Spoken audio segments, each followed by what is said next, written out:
Hola y bienvenidos al podcast Un gato en tierra de perros, vuestra referencia para la política estadounidense, la cultura y mucho más.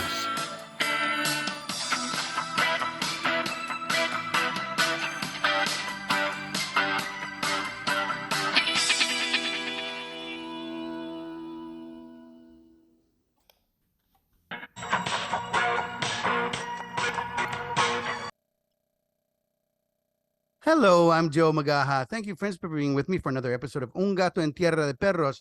Today I have with me Mr. Alfredo Mycue. Welcome, Alfredo. It's great to be here. Great to join you, cousin. Absolutely, yeah. For full disclosure, we are first cousins. My mother and his father were brother and sister, and um, I've spoken to so many people in the military, but I thought about it, and basically, he's probably one of the best people to talk to about a lot of this stuff. Why don't you give them a little bit of your background so that people can be familiar with you? So Joey, I'm from McAllen, Texas, or at least that's where I finished school, high school before I went to West Point. So we have a dual city down there, or we used to, but before the tragedies of the cartels. We had Reynosa on one side and McAllen on the other, and it was really two sides of the same coin in terms of people and culture and exchange. That, of course, has been severed. From there, I went to West Point, and there I had after West Point, I had a 21-year career. That was I was a commander of a striker unit, infantry unit in Baghdad. So I had all those experiences. And then also during my time in the military, I got a chance to teach history at West Point and be the executive officer there.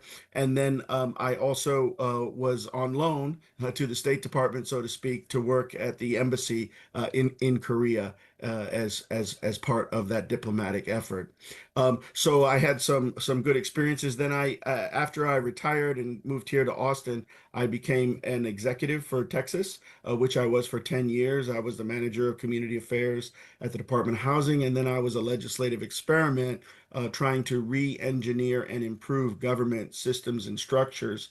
As at the Workforce Commission is where I was housed, but I was luckily able to work with a dozen or more Texas state agencies to help them do improvement. And I use that continuous improvement and quality focus as the basis for my company that I started, which is Reengine Consulting. So now I have the honor and pleasure to go around the United States and hopefully elsewhere and help those governments achieve their goals, help them streamline their processes, do things like permitting and investigations, judicial matters, all kinds of actions that are typical of government, but help them do it faster for the people who depend upon those services, help them do it better and improve their quality, help them do it cheaper so that they can achieve more with less effort that they have, and help them do it in a way that is really, I don't know, fulfills the expectations of the customer with high satisfaction and a strong, good connection with their democratic government. That's great. Amazing, amazing everything that you just told me. And I knew a lot of what you were doing, and some of it I did not. But I always learn more about. We have a fascinating family, and sometime maybe we'll have a whole cousins thing with a bunch of cousins on to talk about our stories. But yeah, it's amazing. Your journey has been really something um, impressive. Um, Now, initially, I wanted to talk about Mexico, which we will, but over the weekend, since I invited you on, things have kind of popped off in Iran. We know that there have been strikes in Iran in multiple cities. Khamenei has died. There have been retaliatory strikes by the Iranians in multiple countries, in Israel, in Dubai, in Qatar, and other countries, and on bases. Um, do you think that this is going to go beyond bombing and drone attacks to boots on the ground, or and I know it's very early, so we don't know where things are going to go, and it's changing on an hourly basis. But what's your first impression of this conflict? Well, when you make a decision to conduct an air war, it's categorically different than a decision to put boots on the ground and further place American soldiers at harm in a grand way. So I think that really what has to be demonstrated and understood by the American people and all of our political structure to include Congress is what is the threat? What is the clear and present danger that would justify that sort of investment, if you will, into that theater? So I'm a student of von Clausewitz, who wrote the book on war after his experiences in the Napoleonic campaigns, and he says that war is an extension of politics by other means. And so that's what we're witnessing right now is that politics only got to a certain amount with the diplomatic, discussions, not including their ballistic missile program. And there is a view expressed already. I don't know that there's evidence and facts, but that provided a threat to the U.S., the international system, and so we we justified the air campaign, but the sources of justification, cousin, for boots on the ground are very different, is my point.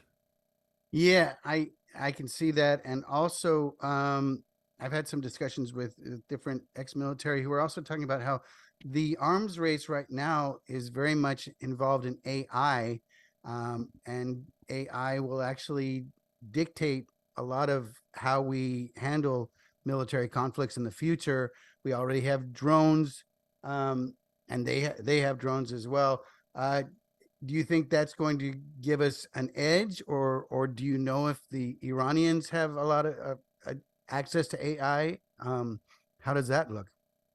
So it still remains to be seen whether or not that dramatic change in the battlefield dimensions, with drones being able to deliver munitions precisely where they need to be, and to be able to control battle space, which before now could only be done with either boots on the ground or could be done with really close air power, mostly with helicopter attack type helicopters, because it's difficult to project that type of power with fast moving Air Force type jets. So we don't really know whether or not how that touches the political, how that touches the leadership, and how that touches the public, right? So that ability to project combat power with that level of precision and granularity is a new dimension that's added to the battlefield. And so we've been able to study what's happening in Ukraine. We've been able to understand this vast dead zone, where if you move within the dead zone, then you fall prey to the dueling drones that are flying around that can deliver munitions with it as well. So it's resulted in this larger no man's land, almost an echo of World War One that existed, where if you stepped into that, it was a lethal type zone. So what does that mean for Iran, and what does that mean for our political objectives? Largely, it's unknown. But one thing we do know from history is that air power alone is not enough to be able to sway the will of the nation and the perspective of the people. I don't know that drones are enough of a change to that to be able to change that and invite the sort of upheaval that the president is inviting. Okay, fascinating. Yeah, let's move on to Mexico because it's kind of crazy how this news cycle is just boom, boom, boom. It's so many major things happening at once. El Mencho was killed last week, one of the leaders of the cartels from the Nueva Generación Jalisco, I believe. And I saw actually, I know a lot of Jewish people. I was raised Jewish, and some of them posted the joke, with the name El Mencho. You would think that he would be a nice guy, because Mensch. But anyway, is there a possibility of doing something similar to what Bukele did in El Salvador, ridding the country of the drug gangs through the military? And is it something that can be done on a national level within Mexico, because Mexico is so huge and has so many different regions and has multiple drug gangs? It's not just one. So I think there's enough evidence to indicate that with that type of embedded activity, criminal activity that's embedded so closely and so connected to the social economic base that they each have, that direct action will only be the cutting off of the head of the snake that will grow back. And some other snake will take that position. There's a whole hydra of leadership that's there ready to take the position. And I think some of the violence, certainly some of it that we've seen is outrage, but also it was internal struggles to see who's gonna replace that leader. So we can cut the head off, but unless we start to address the deeper societal, economic, and also the elements, and we'll talk more about this, but the elements of counter criminality, the elements of law enforcement, the elements of justice that bring rule of law to that area. So just taking a direct action, while it may be dramatic and make the headlines, will not be a progressive and sustainable way to combat the cartels. Right, right. I mean, basically, Mexico is very well known for its corruption within the government. Policemen often, anybody who lives in a border town knows uh, that when you go down there, if you get in trouble, you can often just offer a bribe to get out of it. Yeah, La mordida. la Yeah. mordida. Um, and part of that is that they pay the police officers a pittance, so it's Right. it's it's tempting to basically, if you can't beat them, join them, as they say. Um, so yeah, it would have to be a really sweeping reform across the board. A lot of people are saying that even at the presidential level, they're receiving money from the cartels, and that's not a new thing. That's been going on for years and years before Morena, even with PRI and all that. Now I mentioned that to Amir Taki, who fought with the Kurds in Syria, Hmm. and he suggested doing something like what the Kurds did in Syria or in Turkey, which was the village guard, which were local people from each community, which would fight directly against the cartels within that community and enforce it. Um, and in a friend of mine in Austin, Texas, Fernando Labastida, mentioned that they could use the autonomous indigenous communities. So basically, each area in Mexico has their own Native American communities that are armed and do enforce things within their regions, and they could possibly do that as well. What do you think about that as a way forward? Absolutely, absolutely. The local authority, it is an important component of this, and in empowering them, but also tying them with the higher structure, both politically and in terms of flow of justice, is very important too, right? You don't want to deputize them and then have them go rogue, right? So they need to be part of a holistic approach for justice enforcement in the area. But they're absolutely a very strong arm.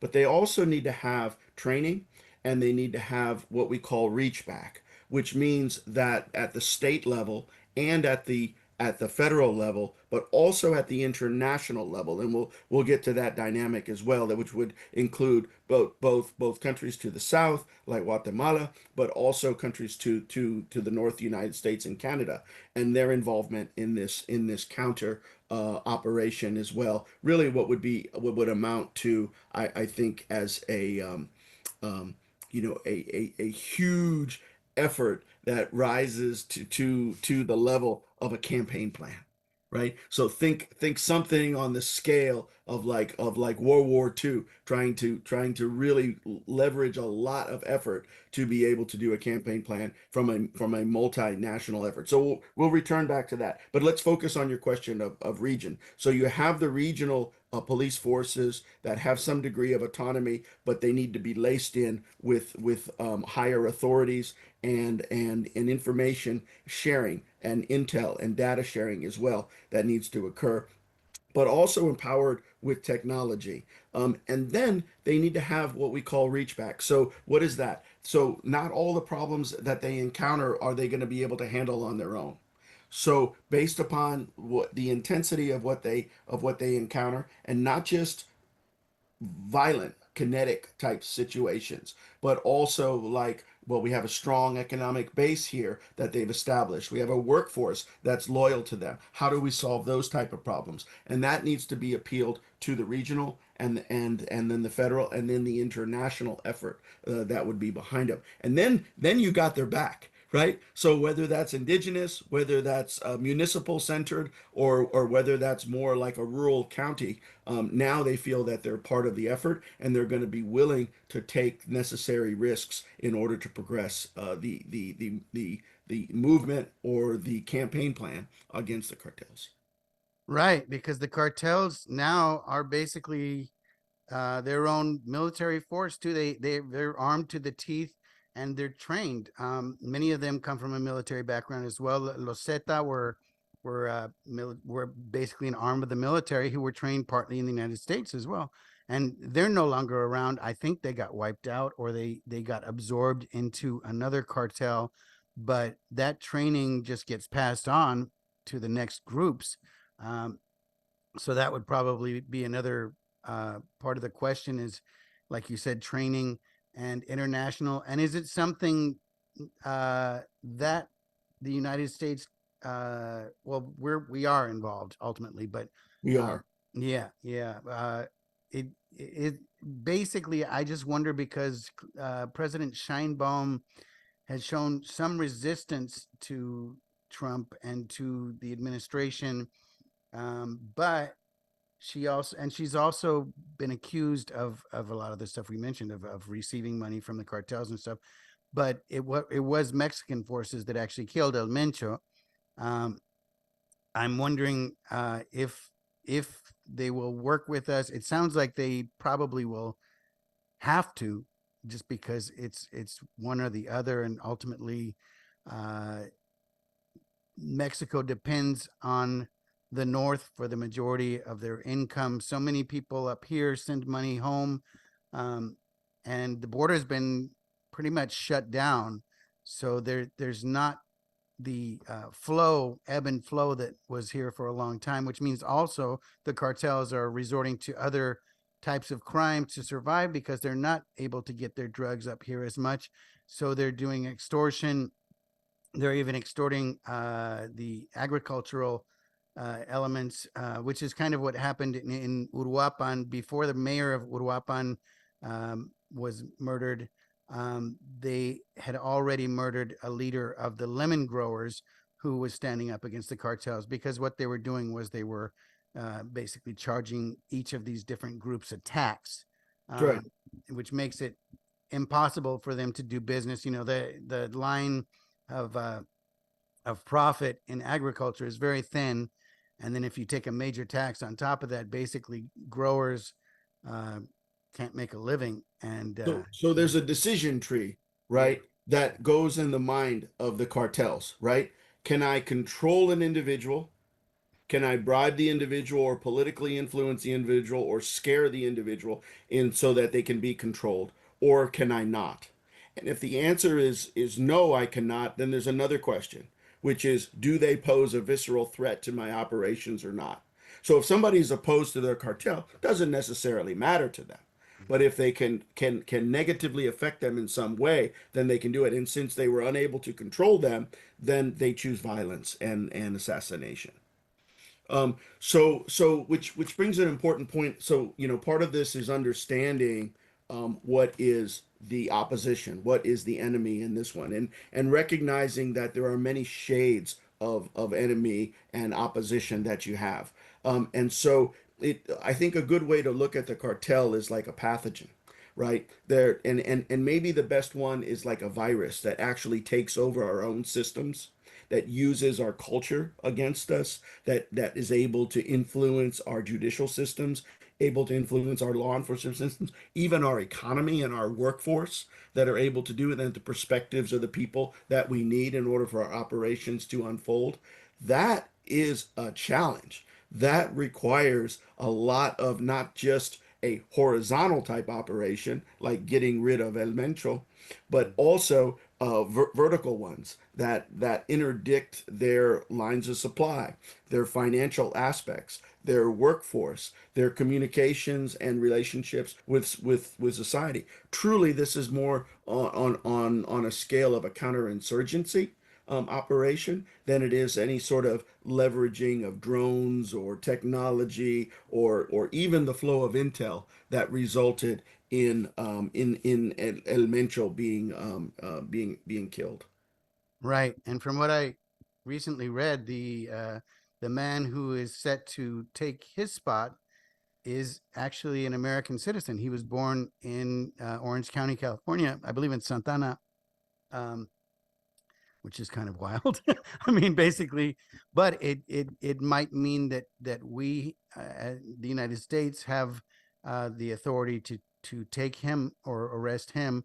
Um, there's extrajudicial action that's been taken in the past, which I don't agree with, but we killed um, a terrorist suspect who was an American citizen during the Obama period, and his 16-year-old son, and that was abroad, and that was basically extrajudicial because it was an execution rather than a capture, um, and there was no trial or anything like that. So we'll see what happens, but it's tricky.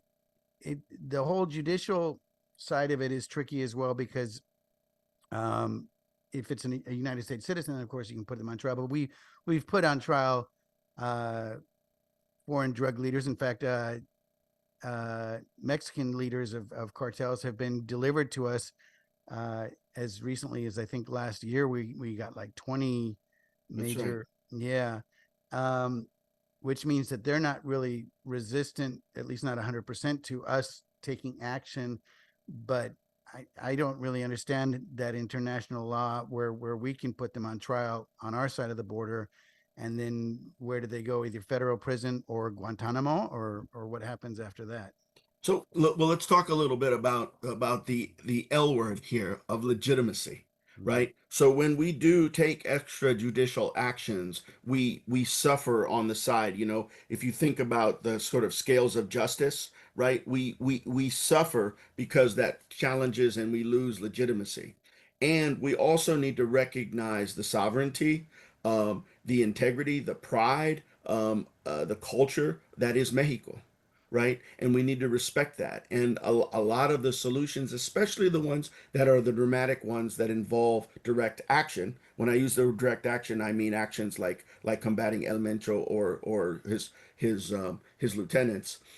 Those kind of things are best executed by the country that controls that territory. So Mexico, right? Not something that a U.S. incursion into the border, right?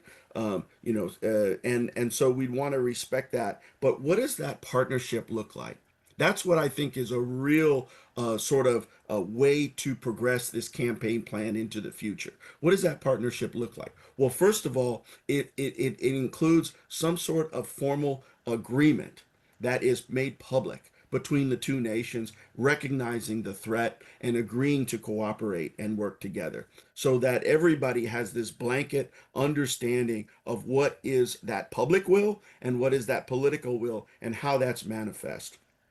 Then there needs to be things like co-planning and these joint task force that are put together so that you have Mexican officials and U.S. officials, both military and political, working together in order to be able to unfold these operations. So it's not a one-off or a case by case. This is a the will of two nations that are working together, and there's exchange officers. Exchange officers are different than what I just described, which is two groups working there. No, they're embedded. They're working with the federales. They're working with, folks. They're there, perfecting their Spanish, going on operations with vest on, ready to go in to be able to handle the situations that are there. And it's at all levels. It's at the diplomatic level, the informational and public relations level, at the military level, and at the economic level. So it's not just what you would think about is folks in a helicopter making some operation at night with the night vision devices. No, no, no. It needs to be across the spectrum that I just described. Right, right. And I think there is a lot of that going on already behind the scenes. I mean, there's we also have, of course, CIA that's been involved in the actions in Mexico going all the way back, with the um, during the uh, war against drugs of Ronald Reagan and all of that, and Kiki Camarena when he was murdered. There's a documentary on Amazon Prime about which states that a CIA agent was actually there, and that part of the reason that he was murdered was because he had uncovered, because he was DEA, he had uncovered um, the fact that we were involved in helping move drugs north of the border. And when I say we, I mean the United States government, basically, which came out with Iran Contra and all that as well. Um, but because of that, I think, that's the tricky thing, because I think a lot of these wars and conflicts will come to an end when we have uh, economic prosperity, but we really can't have economic prosperity until the corruption is weeded out. What are your thoughts there?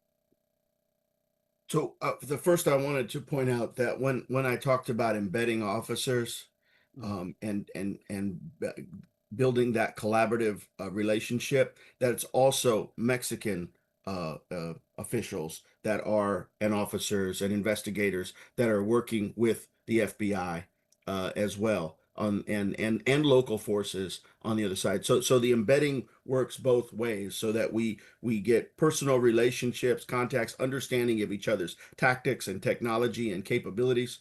And that's all done in a classified way so that we're able to share things in an unfettered manner that we have.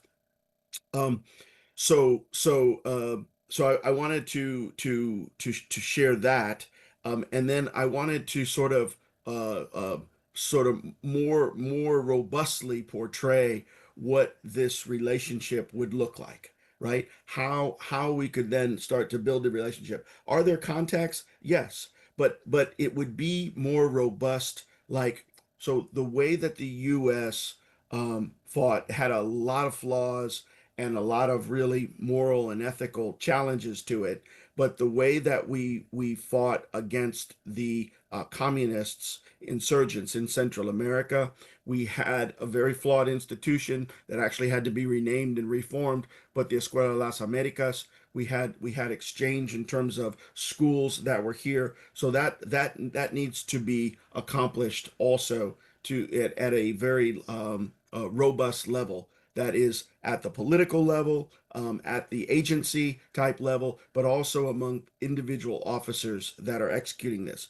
Plus, there needs to be shared training and shared understanding. One of the huge problems is in regard to the rule of law. So one of my responsibilities in Baghdad was to have a police station, and I was given a platoon from the Air Force to of Air Force military police to be able to do that, but they did not understand investigation and rule of law at the level of which you need to investigate so that you can bring charges against an individual successfully in the court of law and overcome the reasonable doubt barrier to be able to do that. The general conviction that we have, and I think it's also prevalent to a degree in Mexico, is that if you don't have investigators that understand this at a very deep level, then they sort of give up, if you will, if there's no witnesses to the crime, if they did not see it themselves, if there's not overwhelming pressure to be able to close that case. And so there the but gathering evidence, building files, being dedicated and relentless at being able to gather that is at the very basis one of the in the DNA of rule of law, and that's what needs to be pursued here.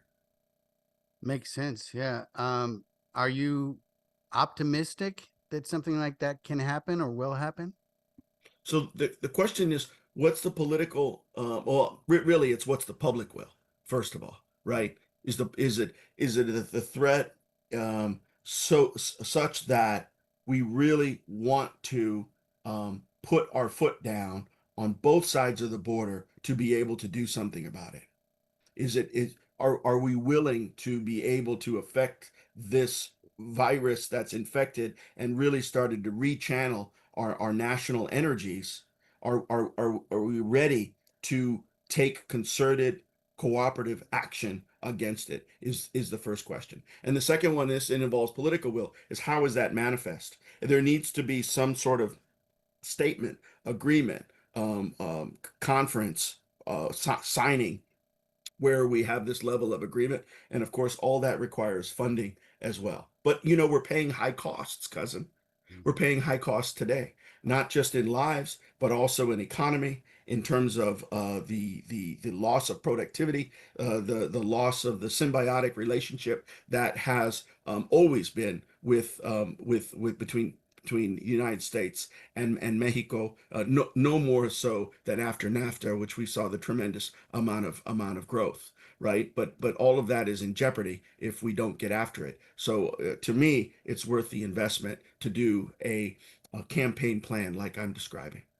Right, right. And we've always uh, had what seemed to be an inflated military budget. A huge amount of tax dollars end up going to the military, which mostly it seems goes to arms purchases and technology rather than to the troops themselves, who are often underpaid. Um, One thing that happened, I know, in Iraq and in other countries, is that we were paying mercenaries as well, uh, to fight over there, and they were making much more. They were making upwards of, I think, $120,000 a year, whereas the average soldier was making much less. Um, in terms of budgets, do you think that the budgets will continue to be as huge as they were in the past, or do you think that we'll eventually draw down to a lower budget? At this point, are we are we ramping up our military structure, or is it just on a plateau, or is it actually eventually looking to go down to some point at some point to where it's just sustainable for national defense, but not necessarily with our fingers in everybody else's pies around the world? Well, I think you've touched upon a way to be able to achieve this campaign plan in a way that is fundable and a way that is sustainable. So if you couch it as it's a learning opportunity for those individuals that may be of the military background but are part of this operation, with respect to posse comitatus and not trying to militarize this operation and keeping it in law enforcement channels, which I think is very important also to that L word, legitimacy, for both sides of the Rio Bravo, right? And both sides of the border. It's very important to be able to do that. But also, if you couch it as the ability to learn what technology is in fact effective, not effective, ability to understand the ability to learn from our electromagnetic spectrum and what kind of communications are happening, how to interdict those communications, how to apply emerging technology, AI, drone use for multi-spectrum type operations, not just for lethal direct action. How to be able to penetrate into the citadel that has been built by these cartels in the areas that they can control, and how to do that effectively, how to do things like the French did when they were in Algiers. And fighting counterinsurgents. One of the things that the French discovered is that when you capture a military commander, first of all, it's much better to capture them and to prosecute them than it is for you to kill them, like what happened with El Mencho. But if you're able to capture and prosecute them, for the commanders to sit down, the cartel commander and the commander of the counterinsurgency, or the campaign plan that I'm describing, to sit down together of relatively equal stature, and to sit down together and have that interrogation take place. More was learned by those type of conversations than so many other sort of covert, supposedly intelligence gathering operations. If you capture a foreign commander, you need to interrogate him, and the best interrogator is one of our own commanders. That makes sense. Now you mentioned briefly Ukraine. Um, we I had hoped that, that conflict would end a long time ago. It seems to be going on further and further. We're not receiving a lot of reports, at least in the news, about Ukraine lately.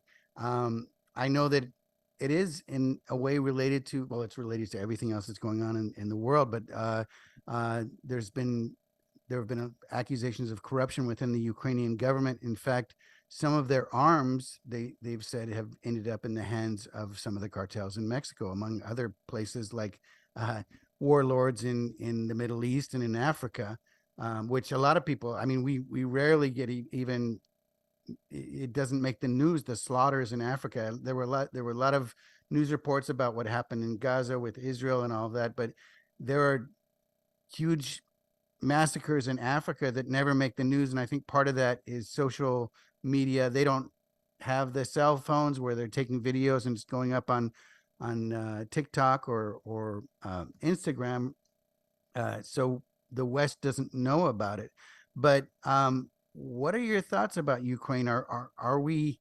Is that just going to last until Putin decides he's done, or are we anywhere near a resolution of that conflict? Well, I don't see one in the near future, but I do see what the Soviet Union is trying to, the riddle that they are trying to solve, which is, even with overwhelming a number of soldiers and combat power, it is difficult to be able to mass in a way that they don't pay a huge penalty in terms of mass fires, that Ukraine has been able to do. During the Biden administration, a lot of that was facilitated by the U.S. military, in terms of being able to effectively direct those fires and counterfire type missions, which exacted a high price in terms of casualties from the Soviet Union. So they've learned how to do that. They've learned to have this no man's land that they have enforced by the drones that are there, to be able to exact that price as well. And so now the Russians have demonstrated that when they mass combat power, they can take ground, and they can take it, but they're going to take it at a high price, which Putin is obviously willing to pay to be able to do that. But the riddle that nobody's been able to solve, that needs to, we need to have discussion about it, is, what does it mean in terms of combined arms? When we gave 16 Bradleys, which is a fighting vehicle, an advanced fighting vehicle. It's not a tank, but it shoots a 25 millimeter cannon, and has an anti-tank missile system, and is pretty formidable in and of itself. I used to have four of them. I used to command four of them. When we gave 16 to those, they were immediately lost on that battlefield, just within a day or two. The optically guided, wire guided missiles that the Soviets had were able to destroy them. They didn't operate as part of a combined arms team. Now, what does a combined arms team mean? I'm going to tell you old think, right? And then I'm going to tell you how that's challenged by current technology. So old think was, if you bring artillery, you bring armored capabilities, you bring aerial firepower, both in terms of fast moving jets, but also in terms of our tremendous assets that we have in our attack helicopters, which are just amazing contributions to combined arms. And you bring infantry to be able to seize and hold the ground there in a very substantial way that even armor has a difficulty of doing. When you bring all of those elements together, then it's so formidable that unless the enemy is doing something similar in its defense, that there will be a penetration which can then be exploited. Right. And so that was the sort of lesson that we had in World War One, applied again in World War Two, from those deep thinkers, folks like Patton and Rommel, right? And then applied and proven over the last time since World War II for major combat operations. But that's changed, cousin. Mm. Now we don't know how the impact of technology and drones has affected the ability to muster that level of combat power. So we used to be able to level the combat power by bringing together all of those different arms. That's why it's called combined arms. But what does that look like now? Well, I can tell you one thing's for sure. The Russians haven't figured it out. They haven't figured out how to solve that riddle. And we need to figure it out, or perhaps more appropriately, the Ukrainians need to figure it out. They need to Right. figure it out what that means on the defense. And I think they've probably done a pretty good job. But what does it also mean in terms of the offense? They haven't figured it out either. And so the changes are dramatic enough that it's similar to sort of the invention and fielding of the Minié bullet, which changed everything from a musket-borne situation to the tremendous losses that we experienced in the Civil War, and then again in World War One, until we were able to adapt our tactics and our strategies to be able to deal with the lethality on the battlefield. That's what needs to be solved, and the first one to do it is going to be more successful and seize more terrain and maybe dictate the outcome of this conflict. Okay. Yeah, I know that we gave billions of dollars, and much of that was to military, to arms. But of course, with these arms, they're all very advanced. These systems, they have advanced computer systems within that need to be updated. I think very regularly, within a 24-hour period or more. And they also need the people using them to be trained. And I'm wondering how much training we provided to the Ukrainians to actually, for them to know how to use the equipment properly and strategically, and how much advice we really gave them, or if we just kind of just threw it at them and said Right. best of luck, you know. That's well. I mean, that's a good question. And what's level? And was it specific to the use of that item, or is it something like involving the tactics and the operations that I'm describing? Right. One of the things that I think is just a wonder of the U.S. military system since the end of World War II has been the introduction and the maintenance of our national training centers. So there are basically three that are available that keep this idea of combined arms alive and keep those lessons vibrant and being learned by the new generations of military folks as they rise up, right? And that's our National Training Center there at Fort Irwin in near Death Valley in California, and that is the Joint Readiness Training Center in Fort Polk, Louisiana. And there's also what's called Hohenfels. I don't know its current name, but it's in Germany, and it's also a terrain that you can do maneuver and combat type operations, all experienced with lasers that tell which thing killed which thing on the battlefield and when it actually happened. When you get killed, you get a kill code, and you learn all about this. But also the artillery is simulated, and also there's pyrotechnics that we borrowed heavily from Hollywood to be able to do that, to make it very real so that it looks and smells, and the experience of there, right down to the Mulan kits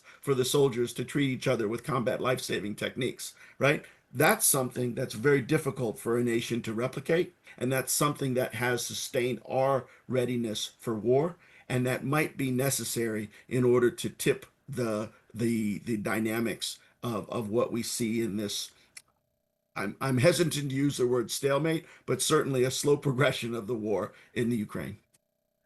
Right, right. And we have been funding basically NATO for all these years. And one thing that I do agree with is that NATO, each country needs to pay their fair share. We've been covering a lot of countries, and now there's kind of a different relationship between the U.S. government and NATO.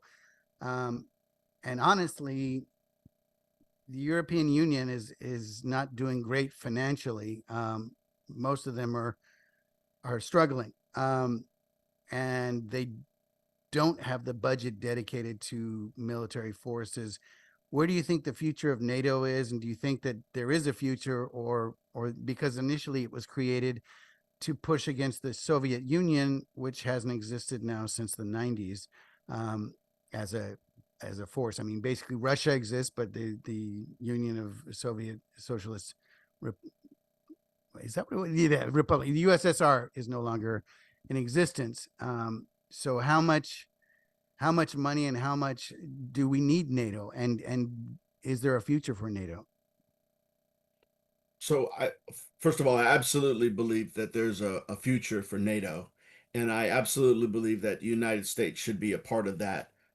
The entire uh, and should be a visceral part of that. Should be very, very, very much its core that, and that a lot of that learning and knowledge and adapting to technology that you and I have been discussing needs to be part of that. It needs to be shared between the Europe and the United States, and also all the Westminster countries as well as part of that. There's a lot of sharing that happens globally, and I think that that's shared also by our strong allies on the Pacific and the Pacific Rim that we have. And I think it's also important to bring India into that so that they are also part of this sharing and understanding that the only way historically that democracy has stood is on military strength, and we need to retain military strength, even though we know that we have civilian control of our nations as part of that. So let's return back to the NATO and what that really means. So I've been part of a few efforts, international efforts. So I was on the multinational forces peacekeeping mission between Egypt and Israel. After they were put in place after the Yom Kippur War, and it's been amazingly successful, even when tried by the current war that we saw in Israel, and the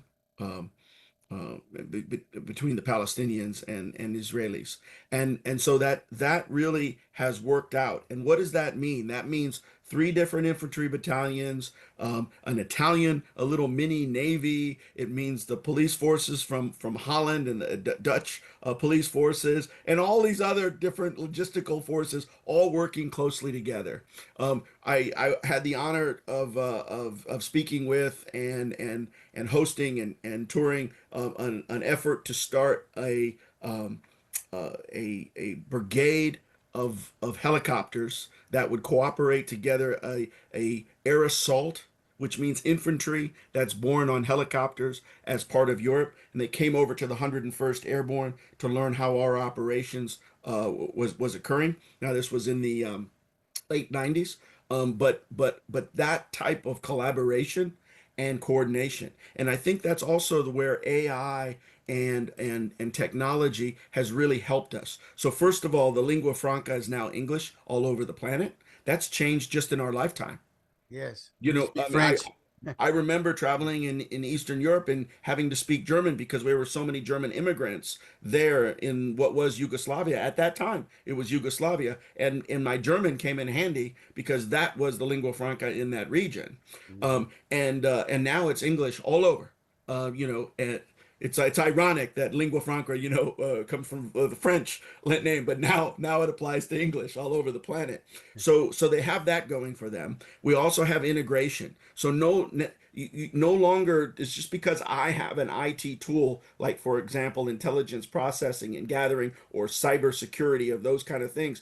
Now that I had that before, that used to stand in isolation and sort of in a counter role to other silos of similar type things. Now with AI, that's no longer the case. Now we get integration at a lot more ease and a lot more coordination, which works for Interpol, but also works for military cooperation. So we can continue to leverage that and continue to decide what type of technology that we want to share, and then also be able to share that technology in a way that's not just military centric, but those things that have applications in economics to be able to sell and produce is also very important. And of course, both Europe and the United States has a strong tradition in that, whereas research that was originally done for military purposes has been repurposed for productivity in the economic sphere.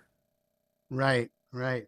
Now, if if certain countries in the European Union are not willing or unable to pay their share for NATO, um, what's I know that's a financial question more than anything, but how do we move forward? Would we give them a loan, or I mean, we're loaning money, we're lending money also to Ukraine and other countries as well, which I don't really understand that how that works, because do we ever get that completely paid back, or is that even just interest, that ends up being paid back to the United States?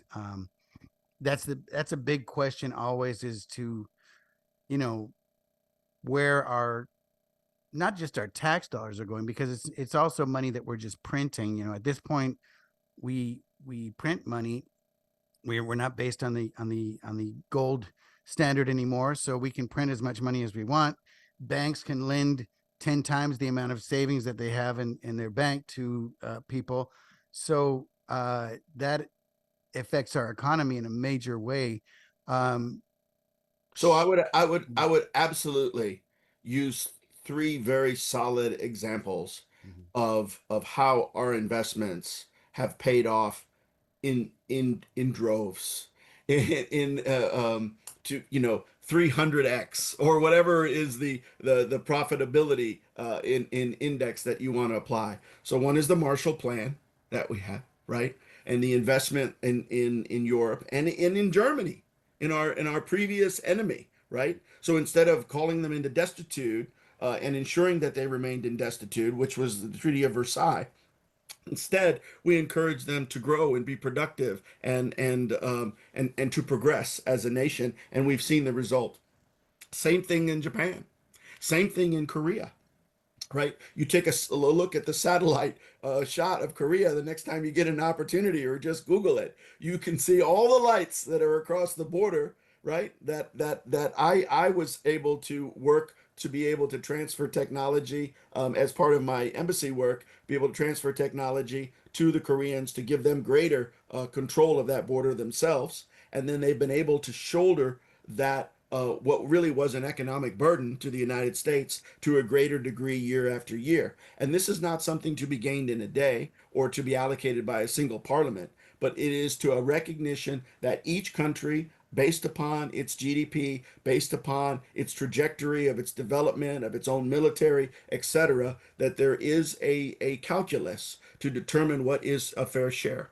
And that has to be debated and understood. And yeah, that fair share, maybe it is in the form of loans, like that have been given in the past to Greece and Spain and other countries to be able to help them get through the moment, so that then they can be an economic contributor as they are right now in the EU.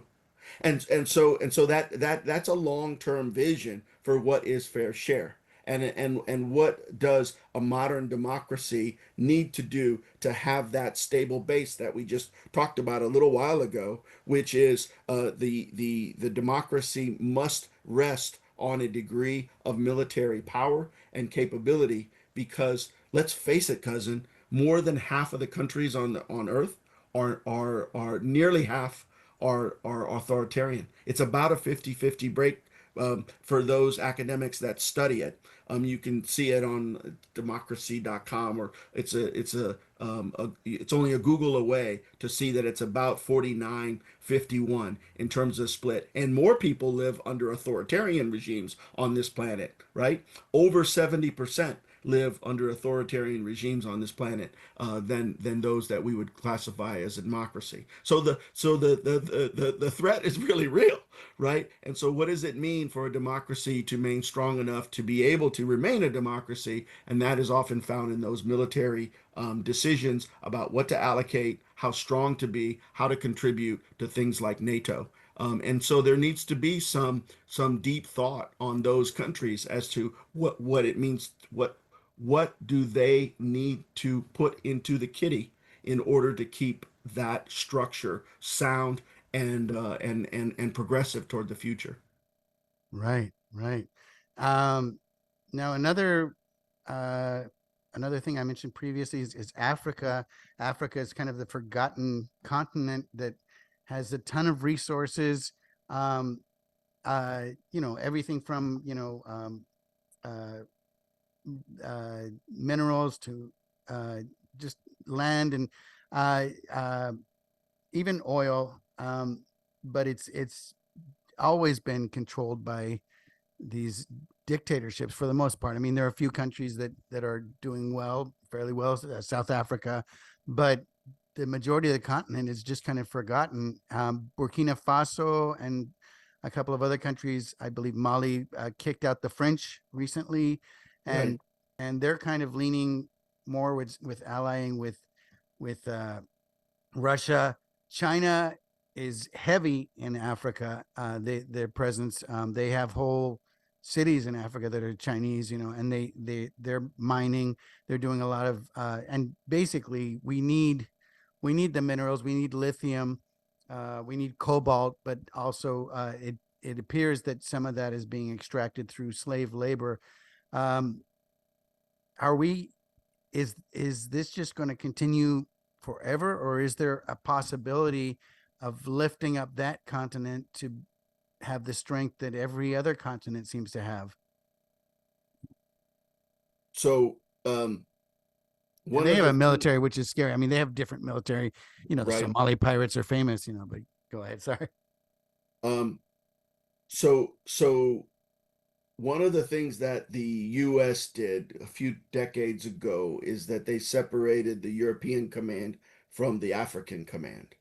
And when you have a combatant commander, um, when you have that means that you're in contact. That commander is in contact with all the U.S. embassies, all the embassies of allies as well, and their efforts and their assistance that's going on, and it gives a degree of coherency to it that even doesn't exist on the diplomatic side. Like it's even a little bit more prominent than that we have. And so that was something that introduced a greater degree of mindful participation in the country and bringing coherence to at least how Europe and the United States approached all of these the multiplicity of challenges in that the countries in Africa are currently dealing with.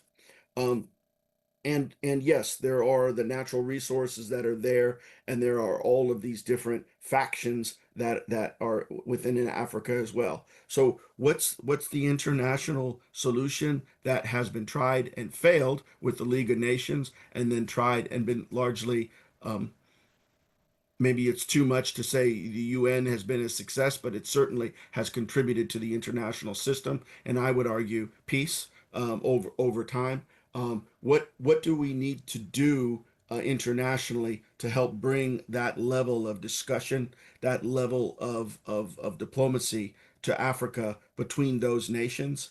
And then perhaps when that's strong enough, there can be African solutions to these challenges that they see, both in terms of civil war and in terms of terrorism that they have, and that it's not necessarily there an appeal to extra African solutions, but it's the partnership that helps build up those structures and processes and systems that allows that inter-Africa coordination and unity to be able to handle those problems within it. And also, I think it's important to realize culturally, there's a lot of pride and a lot of heritage of colonialism that those African nations are still dealing with, right? And so while we may think we have a solution, they know that that solution, while it may appear to be viable, will not work because it is an Anglo solution,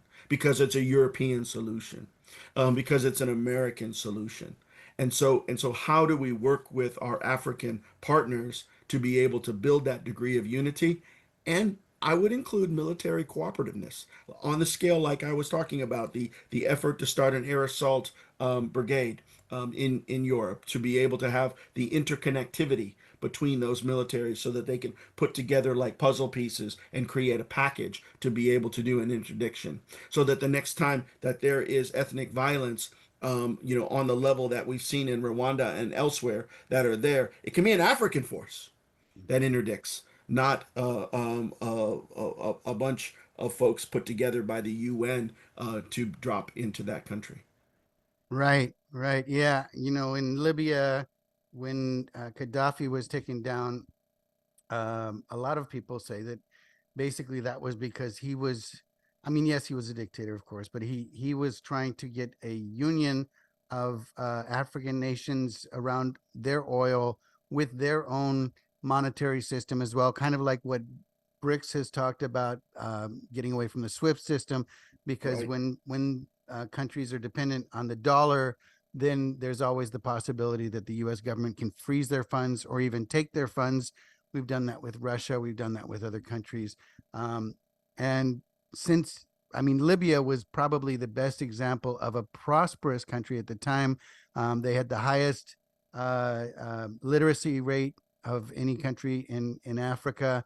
Um, and they also had, plenty of money. Now it's basically a disaster zone, much like a lot of the Middle East. And I'm wondering if that was something. I mean, I know that we were involved in the overtaking of Gaddafi, but the thing is, yeah, when we take out a leader, unless we have a plan moving forward, and we didn't take him out, his own people took him out, but with our assistance. Um, there's always a need for a plan in the future. I mean, I think that we're also looking at places like Cuba in terms of not necessarily a military uprising, but we're cutting off their resources to the point that the people are desperate, and probably there will be. I'm thinking that that might be the next thing to blow up in the news and to pop off. It's something that the Cuban Americans and Cuban exiles all over the world have been pushing for as well. Um, uh, I wonder what your thoughts are on that, on Cuba and on the future of countries like Libya in terms of bringing back not necessarily democracy, because democracy is not something that every country wants and that works for every country, but bringing back rule of law, stability, and prosperity. Which, by the way, I think is really the goal of government, right? The goal of government is how of the people that have entrusted me as the government to those forces that are the government, those officials that are the government, do I bring a greater degree of quality of life to the people within my jurisdiction, right? That's the source of legitimacy. That's the source of progress on this planet. That's the trust and the what John Locke called the social contract between those who are governed and the governors. And so the idea of quality of life, and I think that that transcends it. Now, certainly that includes a degree of individual freedom, especially in some cultures and places, and perhaps as in quality of life, even in those countries which are more authoritarian in nature, maybe that's something that those countries can aspire to, is a greater degree of individual freedom, because that's part of quality of life too, right? Is the ability to express yourself, to be able to go and be creative with not this intense auspices and oversight and invasion of privacy that we have. So maybe we can encourage those as well. And that can be part of our overall strategy. So I'm gonna use that word strategy because I think in a lot of these topics that we've discussed, we haven't seen strategy. And so we have failed strategy in Libya that you just referred to, right? Where we were intensely focused on only one dimension, which is the political dimension, right? At the cost of the economic dimension, the social dimension, which was very active at the time, the technological dimension, right? All of the judicial and the legal aspects and the international, that legitimacy word that we were talking about, and the overall environment and whatever solution needs to be sustainable for the people, environment, and for the culture that we have. And so that's the type of approach, whether you're talking about Africa and the challenges that it has with some of these factions, or whether you're talking about the cartel, it needs to be this holistic type approach in the actions that we do. We started off this conversation, cousin, talking about direct action. And if more actions like El Mencho that we're able to interdict his operations, if we should pursue that. And what I'm arguing is that there is a suite of experience historically and tools that are available for people who are wrestling with these problems around the world. And I'm gonna boldly recommend an area that has developed but hasn't been applied successfully in the international dimension, and certainly has not been applied successfully in the government dimension. And that's one of my personal goals, is to be able to bring the theory of constraints and its really very strong suite of tools and methods to the politicians and to the administrators around the world, so that they can use these to wrestle with these really tough Gordian knots that they're wrestling with today. And I want to bring the theory of constraints in, talk a little bit about how they can utilize that in order to be able to bring these campaign plans to fruition, talking about that full spectrum of operations, not just something just like what we're trying to do with Russia and failing to do, which is to hold sort of a embargo slash uh, make sure that their international trade is affected, right? We're both failing to do that, and that's only one dimension to be able to influence Putin and his policies. So that's what I want to say, is that the theory of constraint holds a lot of solutions, and if it's okay, I'd like to talk about just a couple of those tools and methods. Go for sure. So one of them, it rests on the idea that any system or process only functions as fast as whatever is the slowest or the most constraining sub element of that process. So it's like a chain. If you pull a chain, it's always going to break at the weakest link, because it's a chain of events that happens that gets you the product that you need. So let's talk about the LA fires, right? The constraint used to be, before there was the emergency of the fire, the constraint was, well, it's the amount of crews that we have in the fire engines. That's what's going to allow us to fight fires. Well, we discovered in that time that that analysis was faulty at the magnitude of the LA fires, because really it was pressurized water. It was the ability to get water and deliver water where it needed to be. We actually had crews with empty hoses attached up to fire hydrants trying to fight these fires in the right spot, but without pressurized water. So the constraint had flipped on it. So what is the constraint, for example, in the cartel challenge that we discussed?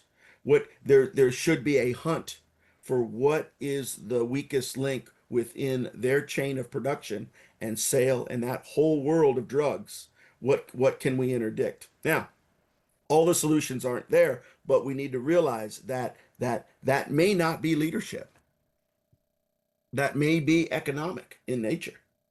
And it may be a chain of those things. You break one and then you move to the other. Then, when you talk about a campaign plan, how do you put together a campaign plan? Eisenhower famously said something to the effect that plans are useless, but planning is indispensable, right? And by that, what he meant was, after you engage contact, with the enemy or the opposition, everything is going to change and you're going to have to make decisions on the fly. But it's based upon that playbook that you have, that the quarterback has, that he's able to pivot and do different operations and put together different components to be able to overcome the adversity. And so that's a real important component of this strategy that needs to be adopted in order to be successful in these spheres, especially the one involving the cartel. Yeah, that makes sense. I mean, it's I think Churchill's the one that said better to have more jaw and less war, you know. Um basically it's there has to be that element of it, and I think that's one thing that is positive currently to a certain extent, is that we will talk to anyone. There was a time when, and going all the way back to the 1980s, where our leaders would say, well, we don't negotiate with terrorists or whatever, which then you deem an entire country a terrorist state, and then okay, we're just not going to talk to you. That never works. I think diplomacy, that's the whole purpose of diplomacy, is to sit down and to come to an agreement and to minimize the damage on all sides. And there's another layer, cousin. There's Yeah. another layer in diplomacy, which is the uncovering of assumptions that each side has had, and what they see, and mutual recognition of each side's legitimate interests. So nowhere is that more powerful than in the peace accords, for Israel, right? The Dayton peace accords, if memory serves, right? And so where we were able, no, at the different peace accords, but the if memory it serves me, what happened was that Israel needed to preserve their border integrity and needed not to be surprised. So they decided that the only way for them to do that was to control the Sinai. But Egypt had to control the Sinai for legitimacy as one of the leaders in the Arab world and its historic tie to that lump of sand and rock, right? And so they needed to control it. And so then there was the series of wars that was involved across the Suez and across the desert to be able to control it. But when you recognize, and there are a lot of other assumptions that had to be uncovered in those peace talks, but once you're able to then identify the legitimate interests, i.e., I don't want to be invaded and surprised again. That's Israel. And the other one is I need to preserve my legitimacy. We could give the land to Egypt, put the multinational forces there to preserve that border, giving Egypt the integrity, the legitimacy and the ownership of that land, but telling them that they couldn't put certain amount of military presence there and certain amount of military type vehicles there, etc. And then have it watched by international observers to preserve that integrity of that line. And then whenever that did was transgressed, if it ever was, and it never has been, but if it was, there would be early warning to the Israelis so that they can mobilize and use their system of reservists that takes time for the mobilization to occur to be able to respond it. So it was a win-win on both sides, cousin. And so recognizing those assumptions, recognizing those legitimate interests is the path forward. And there's actually a theory of constraints tool for that. It's called the evaporating conflict cloud. So it's a way to sort of untangle the Gordian knot of a disagreement, lay out what are the legitimate interests, and then what they think are their actions that need to be taken on there. But often those can be questioned as part of that process. Right, right. Now, just briefly getting back to Iran, if this conflict continues long term, it part of it economically is going to affect Europe and the West, partly because of the Strait of Hormuz and access to oil. Um, basically, everything flows when we can get product from one place to another. In the Americas, it's often through the Panama Canal. In in the Middle East, it's through the Strait of Hormuz and through the canal over there as well. Suez. Suez, thank you. I couldn't think of it. And that was like that was what we called Schweppes in Spain, Suez. But yeah, some I'm getting older and thinking in two languages and it's screwing me up. But yeah, so how do you think this will how do you think the long-term effects of this will be on the economy worldwide? So, I mean, absolutely, those are critical junctures that have to be um, observed. And we saw, with the activity off of Yemen, the impact as well when shipping had to start going around the Horn of taking the long route around to the Middle East. It had as a definite impact of it. Um, I, you know, you I think the Navy, U.S. Navy is needs to take that as a mission, and there needs to be other navies as well as part of that. What's the shouldering of the load, right? Part of that load is not just land forces, but also is projection of sea power, especially to be able to free that up, and that can be done. I mean, we have the capabilities, we have the forces. Maybe they need to be modernized, but we have the capabilities to be able to ensure that flows.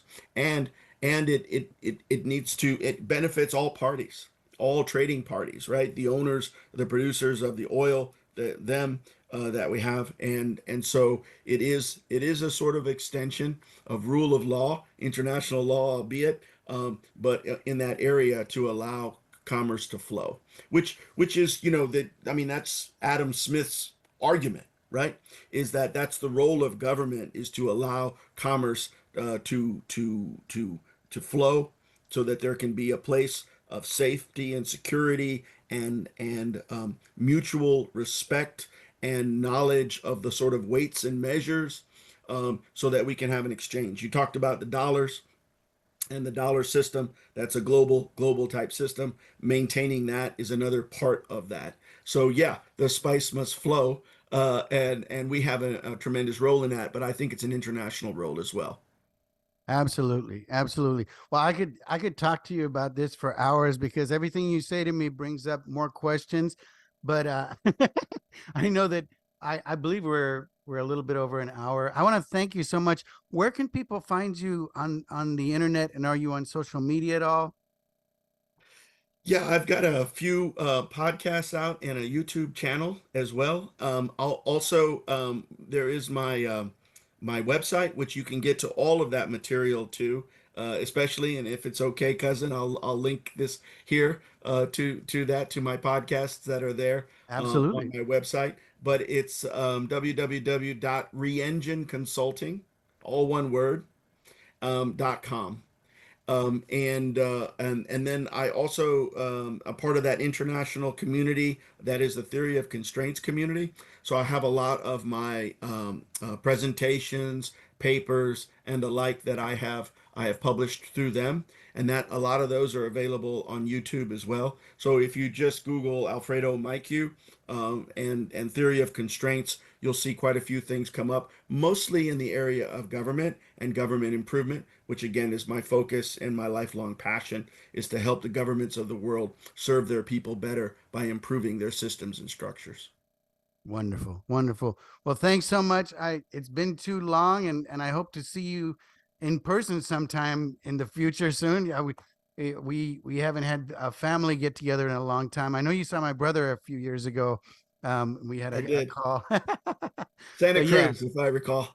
yes, yeah. So hopefully, maybe we can all come out to Austin or something. I don't know. We'll figure it out. But thank you so much, and to all our listeners, until next time.